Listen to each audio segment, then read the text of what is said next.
Bayangan di ujung lorong malam itu, Arka pulang larut dari kantornya. Hujan baru saja reda, menyisakan aroma tanah basah dan jalanan yang licin.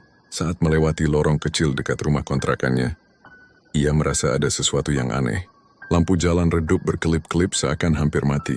Langkahnya terdengar jelas tap, tap, tap, tapi tiba-tiba ada langkah lain yang ikut mengikuti pelan dengan ritme yang sama. Arka berhenti, langkah itu juga berhenti. Arka melanjutkan jalan, langkah itu ikut lagi. Dadanya berdegup kencang. Ia menoleh sekilas ke belakang, tapi lorong itu kosong, hanya gelap dan basah. Namun, dari kejauhan ada siluet hitam berdiri di ujung lorong. Tinggi, kurus, tubuhnya kaku seakan tak bernyawa. Tatapannya terasa menusuk meski wajahnya tak terlihat. Arka berusaha mempercepat langkah, tapi setiap ia bergerak, sosok itu ikut melangkah lebih cepat.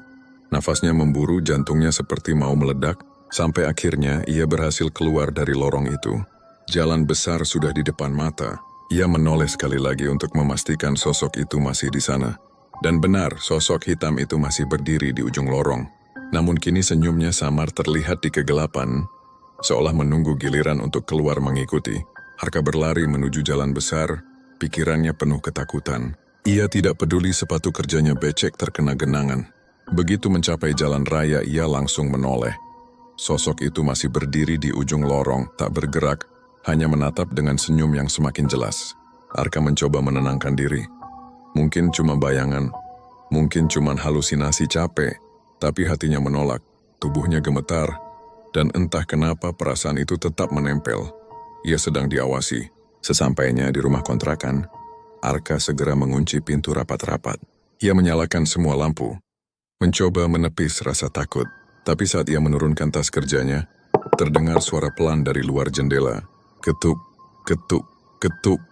Seperti seseorang mengetuk kaca dengan kuku, Arka menelan ludah. Perlahan ia mendekat, menyingkap tirai jendela dengan tangan gemetar. Tidak ada siapa-siapa, hanya gelap dan hujan yang masih menetes dari genteng. Namun saat ia menutup tirai, jantungnya hampir berhenti.